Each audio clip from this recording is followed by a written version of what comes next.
Over the top? No, we had no over-the-top rules. We were totally reasonable, thoughtful parents who made solid decisions at every turn. In 1973, Harrison Ford and Paul LaMatte did something to Ron Howard that haunts him today. They threw bottles at his car and locked him in a trailer, calling it opie shaming. But that was just the beginning. For 50 years, Howard stayed quiet about the dark side of Hollywood. Now he's revealing everything. The accidents that nearly killed actors on his sets, the lawsuits that cost millions, the family secrets that almost tore his marriage apart. America's favorite director finally admits the truth about his painful journey. Ron Howard was born on March 1st, 1954, in a small town called Duncan, Oklahoma. His dad, Rance, was trying to make it as an actor and writer. His mom, Jean, was also an actress. They didn't have much money. In fact, things were really tough. But in 1958, when Ron was just 4 years old, they packed everything they owned and moved to Hollywood. They were chasing a dream, hoping that both of them could get better acting jobs. It was risky. They had no guarantees. They ended up in a tiny home in Burbank, trying to stay afloat while raising their little red-haired boy. The strange part was, they lived close to a major studio. So young Ron grew up seeing actors, cameras, and film sets almost every day. He didn't go to a normal preschool. Instead, he was taught on movie sets, watching everything, and slowly becoming part of that world. Even though no one had planned for it, that big move to California didn't just change where they lived, it quietly changed their whole future. On January 4th, 1956, when Ron was just 18 months old, he appeared in a movie called Frontier Woman. It wasn't planned. His father needed a baby for one short scene and decided to use Ron. That tiny moment, just a baby crawling across a set, was the start of something huge. His parents were still struggling financially, especially because his dad had only just left the Air Force. By July 15th, 1956, Ron was even performing live in a theater play. But even as he appeared more, his parents didn't want him to be treated like other child stars. They refused to sign any long-term contracts until he turned 5. That decision nearly destroyed them financially. In 1957, they were so broke that Rance thought about quitting acting and moving back to Oklahoma to be a farmer. But they stayed barely hanging on, believing they were doing the right thing for their son. Starting in 1954, Ron's parents made one rule very clear: no full-time acting until he was at least 5. That meant turning down big offers in 1957 and 1958, even when they couldn't afford rent. They had to pawn things just to keep going. By the end of 1958, they were seriously thinking about leaving Hollywood, but they didn't. In 1959, Ron turned 5, and things slowly started changing. That year, he was cast in a movie called The Journey, and for the first time, his name appeared in the credits. But it wasn't all happy. On set, other crew members made fun of his red hair and freckles. They called him names like freckle-faced freak. It broke his heart. His dad, who was also working on the set, got into an argument with one of the crew and almost lost his job. The job only paid $10,500, but it meant everything to them. That same year, his younger brother, Clint, was born on April 20th. Money was still tight. Their debt reached the modern-day value of about $5,000. But his parents stayed firm on protecting Ron. They kept him in public school. They let him be a kid as much as they could, even as the pressure grew. Then, in 1960, something huge happened. Ron landed the role of Opie Taylor in The Andy Griffith Show. He was just 6 years old. The casting process was long and hard. More than 300 kids auditioned, but Ron's natural charm stood out. The show began airing on October 3rd, 1960, and it became a hit. It ran for 249 episodes, and Ron was in 243 of them. At the start, he he was paid $300 per episode. By the time the show ended in 1968, he was making $1,000 an episode.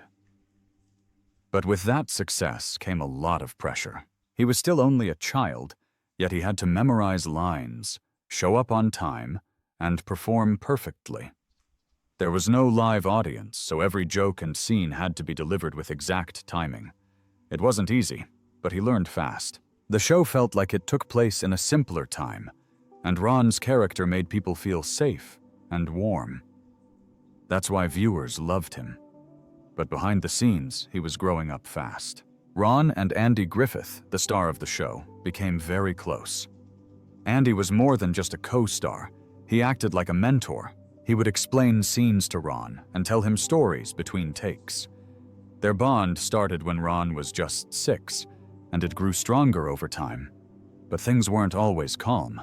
Andy struggled with drinking, and sometimes Ron saw him get into angry arguments on set. It was scary. In one case, Andy read a bad review out loud and became upset in front of everyone. Despite all this, he was still kind to Ron, helping him with emotional scenes and treating him with respect. Years later, in 1997, Andy even visited Ron on a movie set in Queens.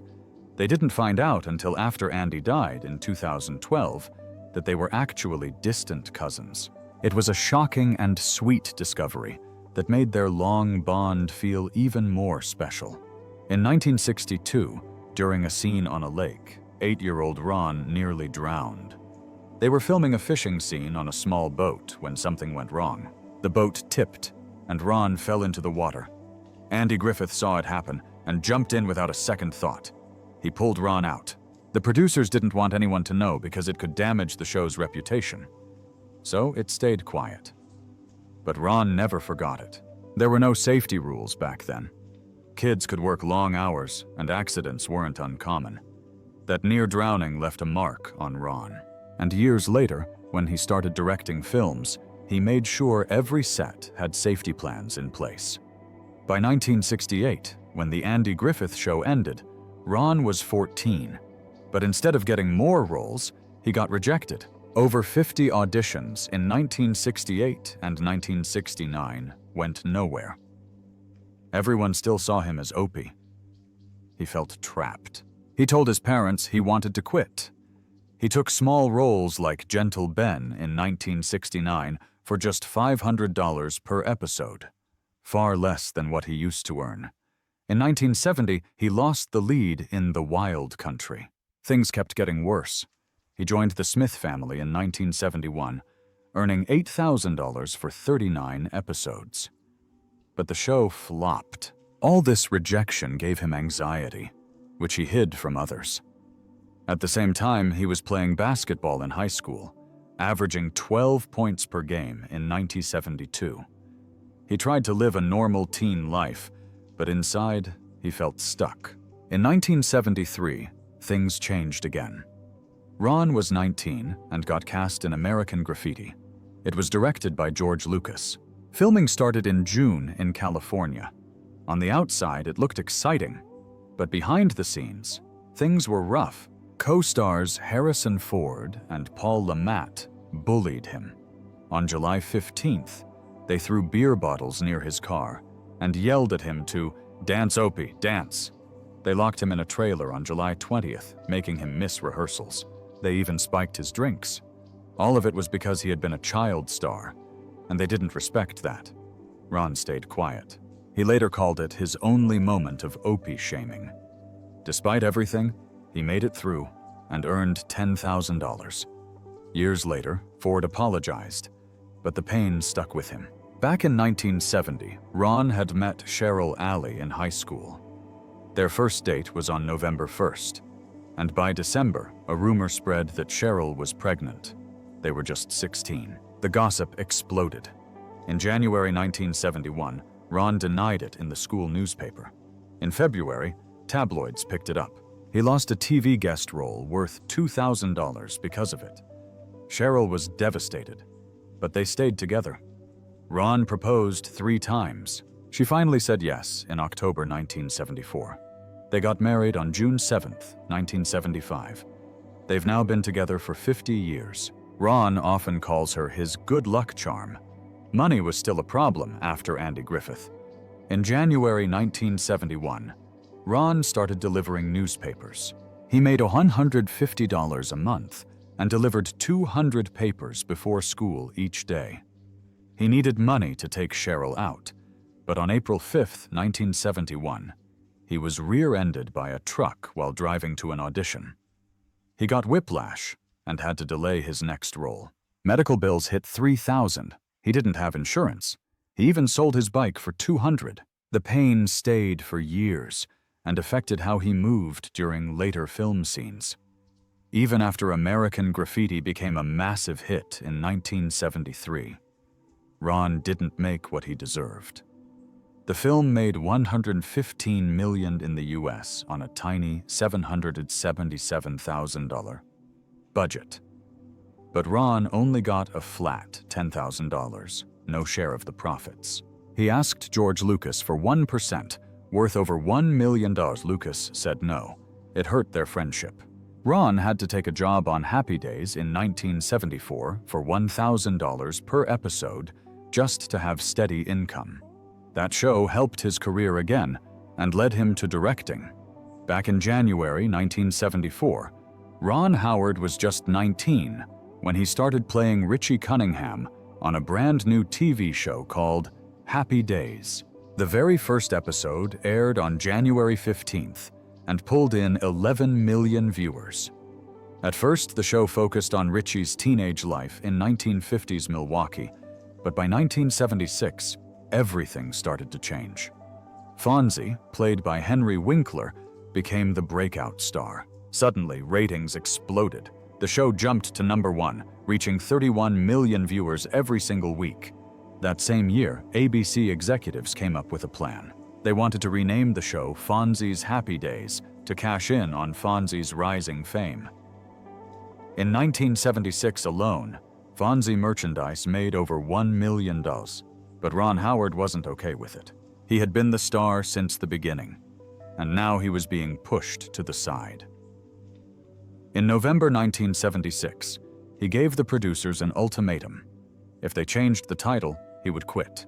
Even though his contract lasted until 1980, he was ready to walk away. Everything nearly fell apart. But then, the news leaked to Variety magazine on December 5th, and fans were furious. More than 10,000 letters poured into ABC. People didn't want the heart of the show to be lost. ABC gave in. They kept the original title, and Howard stayed. But something had changed forever.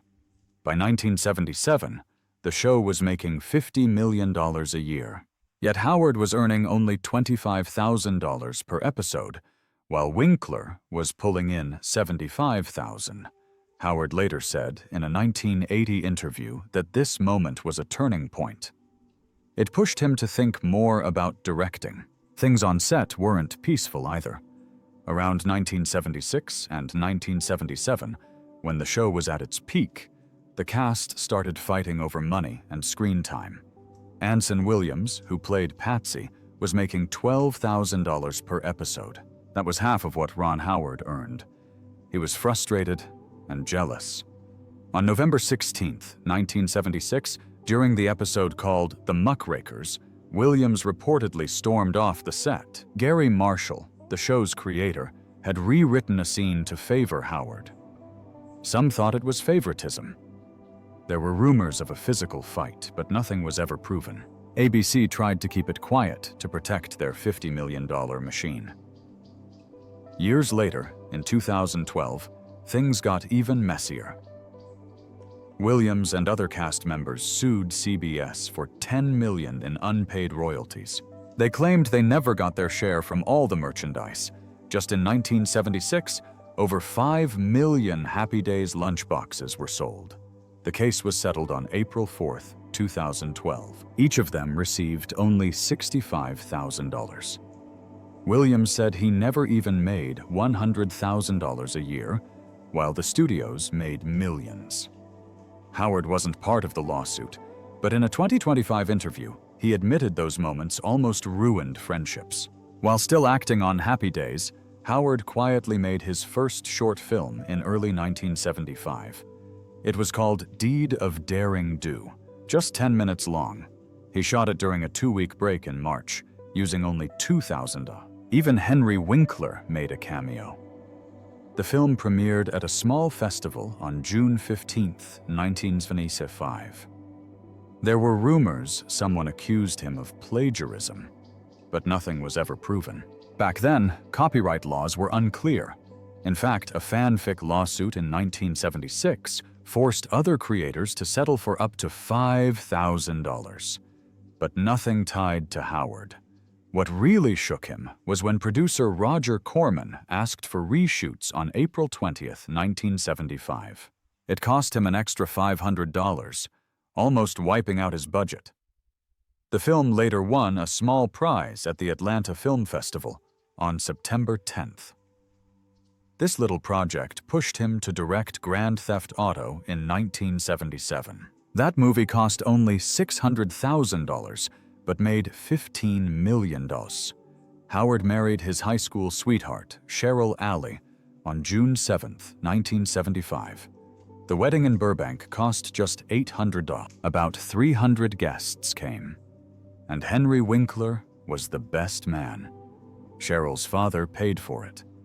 Even though Howard was making $25,000 per episode, he wanted a simple wedding.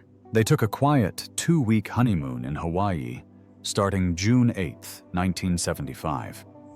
There were rumors that tabloids leaked private photos and started infidelity stories in 1977, but there's no real proof. The worst of the gossip came later, in 1978. On October 15th, the National Enquirer spread false cheating rumors.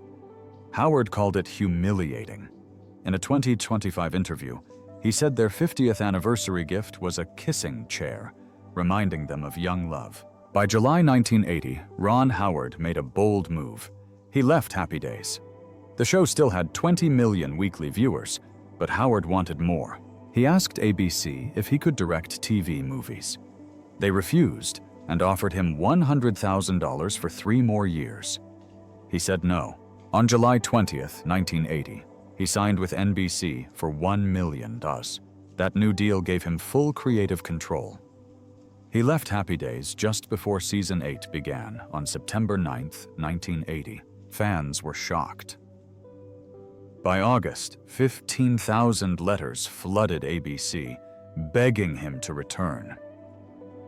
Howard later said ABC treated him like an eagle snatching a baby. His first big project after leaving was Night Shift, which came out in 1982 and made $21 million, but the show was never the same. Ratings dropped by 30% without Richie. It still ran until 1984, with 255 episodes in total.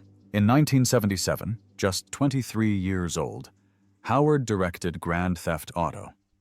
He also starred in it and co-wrote it with his father, Rance.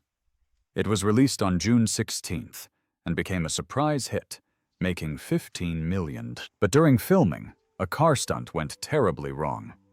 Stuntman Paul Bartel was seriously injured. He broke bones and had internal injuries.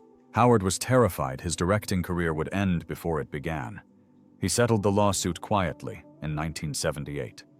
That accident stayed with him. He made safety a top priority in future projects. In 1984, Howard directed Splash, which hit theaters on March 9th. It cost $11 million to make and earned $69.8 million. It made Tom Hanks a star. But behind the scenes, things got messy. Hanks had tantrums, especially over script changes. On July 15, 1983, during filming in New York, Hanks got into a screaming match with crew. Howard had to step in to stop a fight. Studios nearly canceled the film, but Disney saved it using their new Touchstone label. In 1985, during Cocoon filming in Florida, Howard received a death threat from an angry extra named Harold Jenkins. On February 12th, Jenkins, who had been fired, sent letters threatening violence. He felt the film mocked the elderly. Fox had to hire 24-hour security for $150,000. The script was softened and release was delayed until June 21st. The film still made $85 million and won Oscars for Don Ameche and visual effects. In 1988, Willow came out on May 20th. George Lucas had come up with the idea in 1972, and Howard directed it with a $35 million budget.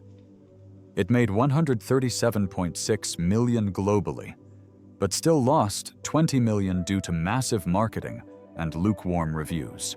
Lucas and Howard clashed constantly.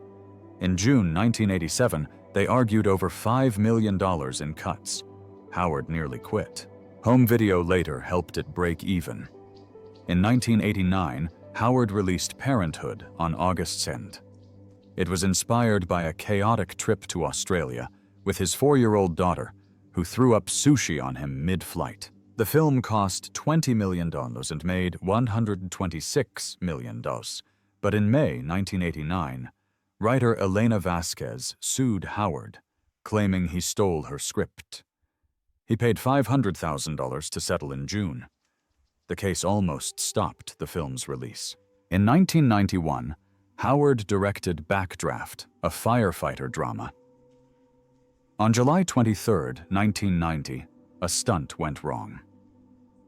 A massive fire broke out, burning Kurt Russell's hand and face. An OSHA investigation found serious safety violations. 3 other crew members were also burned.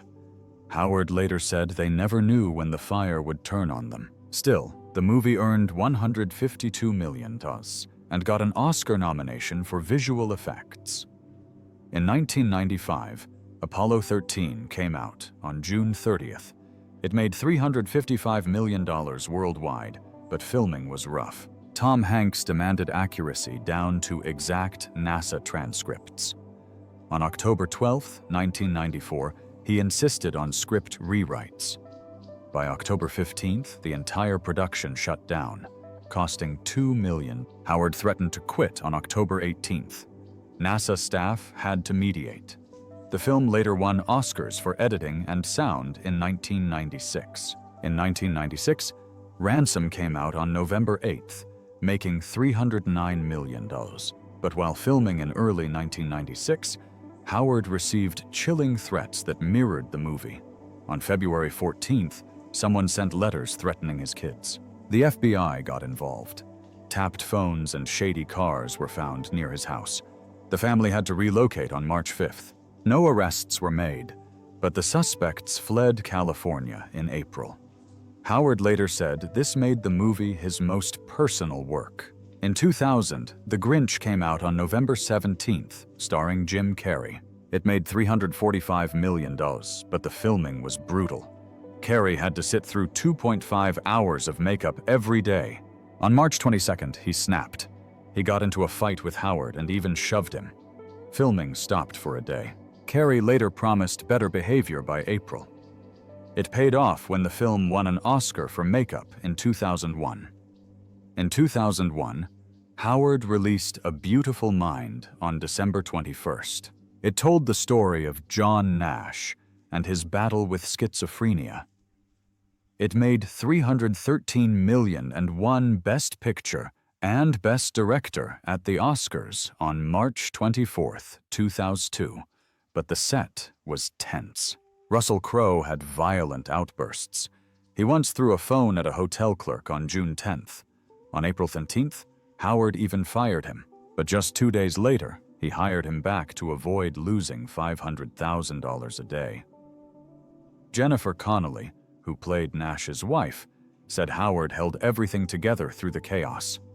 In 2006, Ron Howard's movie, The Da Vinci Code, caused an uproar all over the world. Religious groups were furious, especially the Catholic Church. The story suggested Jesus married Mary Magdalene and had a child, which was supposedly covered up by a group called Opus Dei. This made people protest in many countries. In India, Christian groups demanded it be banned. In the Philippines, it was rated for adults only. Ron Howard even got death threats and had to hire bodyguards after a bomb scare hit the Cannes premiere on May 17th. Critics booed and laughed during the screening. On February 14th, Opus Dei begged Sony to add a fiction disclaimer, calling the movie a twisted image of the church. U.S. Catholic bishops launched a website called JesusDecoded.com and labeled the film morally offensive. Even with all the controversy, it made $760 million around the world. But Howard admitted later that the constant anger around it felt frustrating. In Italy, both Howard and writer Dan Brown nearly got arrested for filming without permits. The Vatican called it anti-Catholic and told people not to watch it, which ironically made more people curious. In 2017, things got messy during the making of Solo, a Star Wars story. The original directors, Phil Lord and Chris Miller, were fired in June due to creative clashes with Lucasfilm. Ron Howard was brought in to save the project. He ended up reshooting about 70% of the film between late June and mid-October to meet a tight May 2018 deadline. This pushed the budget to $275 million. Leaks claimed Howard ruined the movie by cutting out the fun, risky style and replacing it with a more classic Star Wars feel. There were even lawsuits. Some actors, like Alden Ehrenreich, needed help to get into character. Release got delayed. Lord and Miller decided not to take director credit and accepted executive producer titles instead.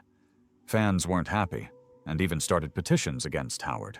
Some insiders said he ignored the earlier footage, which caused fights on set. The film still earned $393 million, but it was far below expectations. People argued over whether Howard played it too safe. In 2009, Angels and Demons brought Ron Howard more trouble. The movie painted the Catholic Church as the enemy, with a wild story about the Illuminati and antimatter threatening Rome. On May 3rd, Howard said the Vatican secretly blocked him from filming inside churches, which forced his team to build fake versions. He believed this hidden boycott cost him $50 million in earnings. Even though the Vatican's paper later called the movie harmless, they had first refused to support it. Archbishop Felicio de Paulis warned in April that protesting might just make things worse, like what happened with the Da Vinci Code. Another Catholic leader, William Donahue, told people not to boycott, but to spread the truth instead. Some churches even denied filming access because the story included murders. The movie still made $485 million, and Tom Hanks said it was meant to spark curiosity, not anger. Unlike the earlier film, the Vatican mostly stayed quiet. In 2015, Ron Howard's company, Imagine Entertainment, got hit with a serious lawsuit over the 2014 film The Good Lie. 54 Sudanese refugees claimed their real-life pain was used in the movie without fair pay. On February 19th, they filed a 101-page lawsuit in Atlanta. They said they had shared heartbreaking stories of starvation and escaping militias in exchange for $55,000 and a promise of help. The movie came out on October 3rd, starring Reese Witherspoon, but the refugees said they never saw a dime. Producers Bobby Newmyer and Mike Nagel were accused of breaking their deal. Fans were shocked, since Howard's team had raised millions for refugee aid. The suit settled in 2017 with a secret agreement. Howard wasn't personally named, but the backlash was strong. The movie only made $3.2 million in the US, but left a heavy mark because of the real pain behind it. During filming for Rush in 2013, a terrible accident happened.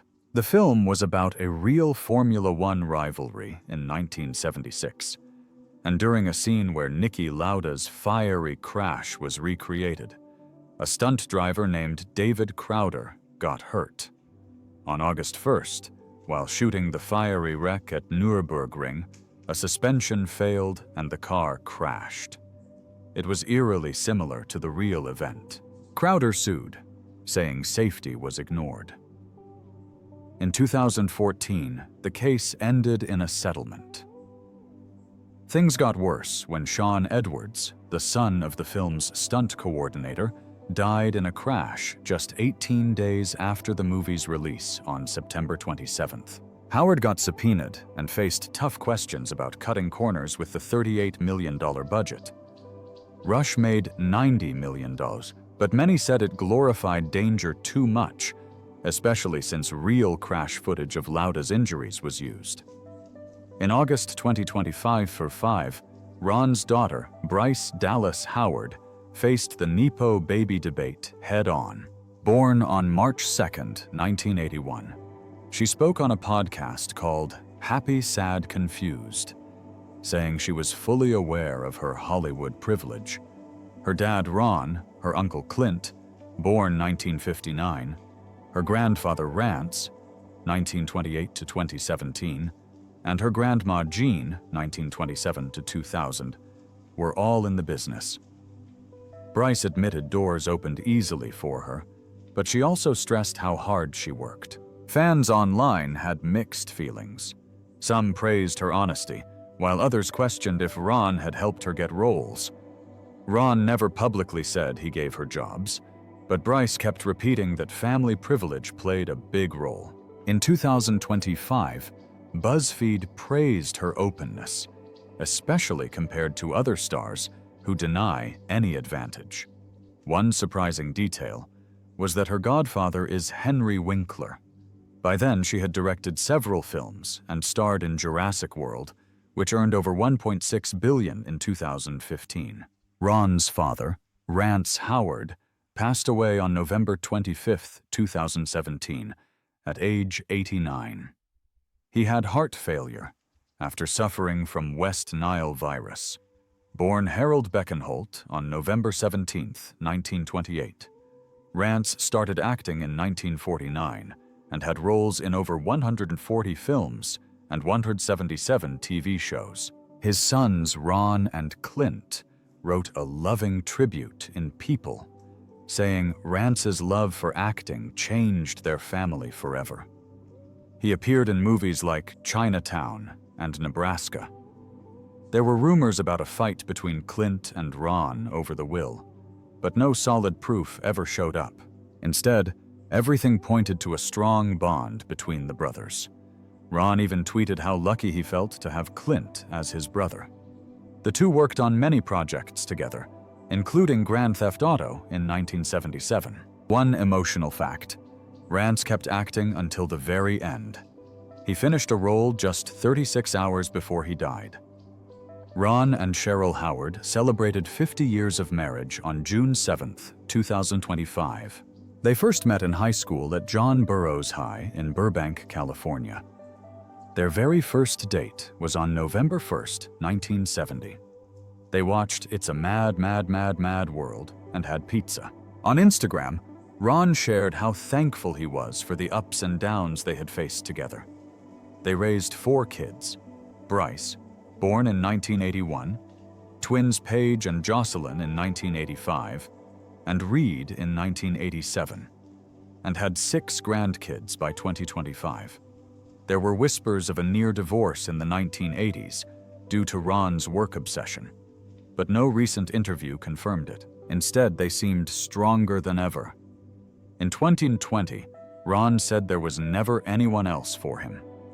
The sweetest moment came when they recreated their first date in their old 1970 VW Bug, and Cheryl became the fun grandma who broke all the rules for the grandkids. In 2011, Ron Howard caught heat over a line in his movie The Dilemma, released January 14th.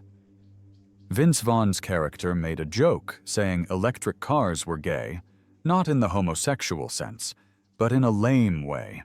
Glad and Ellen DeGeneres slammed the joke for encouraging bullying, especially after a student named Tyler Clementi died by suicide in September 2010. Universal took the joke out of trailers on October 30th, but Howard left it in the actual film. He said the joke fit the character's personality, and removing it would hurt comedy. Speaking to the BBC in January, he admitted he didn't expect such a strong reaction, though he later saw how the word could be harmful. Critics like Anderson Cooper and Glad called it a dangerous slur. Howard said he cared about sensitivity, but didn't want to censor storytelling. The movie earned $69.7 million, but the joke stayed a sore spot. In 2020, Ron directed Hillbilly Elegy for Netflix. The movie came out on November 24th and was based on J.D. Vance's memoir. Amy Adams played the mom. Glenn Close played the grandma, and her role got both an Oscar nomination and a Razzie. The movie had a $45 million budget. Critics gave it just 25% on Rotten Tomatoes, but audiences rated it 82%. In August 2020, Howard told Vulture he was shocked when Vance became Trump's running mate in 2024. He said Vance seemed moderate when they filmed in 2018 and 2019. Back in 2016, Vance had even called Trump reprehensible. Howard admitted he sent a cold text on November 6, 2024, congratulating Vance, but saying he was disappointed. He called the movie a mixed bag. It got bad reviews, but a strong fan response. Howard said the real surprise was Vance's change in values. Ron's 2025 film, Eden, premiered at the Toronto Film Festival on September 7th. The movie was once titled Origin of the Species and starred Jude Law, Ana de Armas, Vanessa Kirby, Daniel Bruhl, and Sydney Sweeney. It was inspired by a wild 1920s true story from the Galapagos Islands, where jealousy and betrayal led to murder. Filming began on November 27, 2023, mostly in Queensland, and some shots in the Galapagos, ending February 14, 2024. The budget started at $55 million but went down to $35 million thanks to Australian tax breaks. Howard said in an August 25th interview that the true story made him nervous during filming. One shocking scene showed a woman giving birth alone and dying based on a real 1934 tragedy. Reviews were mixed. Rotten Tomatoes gave it 68%, with some saying it was absurd, sexy, and dark. Howard said it was a cautionary tale about isolation, especially after COVID. The real case included a baroness and 2 murders, which Howard kept in the script but toned down just slightly. In 2020, Ron got his first acting Emmy nomination for appearing in The A, comedy led by Seth Rogen. The show got 23 nominations on July 15th. Ron played a funny, exaggerated version of himself and got into a screaming match and even a fight with Rogen's character in episode 3, which aired on March 14th. It was the first time he acted on TV since Happy Days ended in 1984. In a September 6th People interview, he said he was too superstitious to expect a win because of something that happened in 1990. Back then, the paper flopped at the box office, making $48 million on a $30 million budget, and Ron blamed it on ignoring a psychic's warning. On Instagram, he joked about his 195 TV years without acting awards. This was his 14th Emmy nomination overall.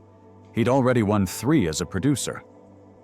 Shockingly, the episode's fight scenes were improvised, and Howard ended up with a real bruised rib in January 2025.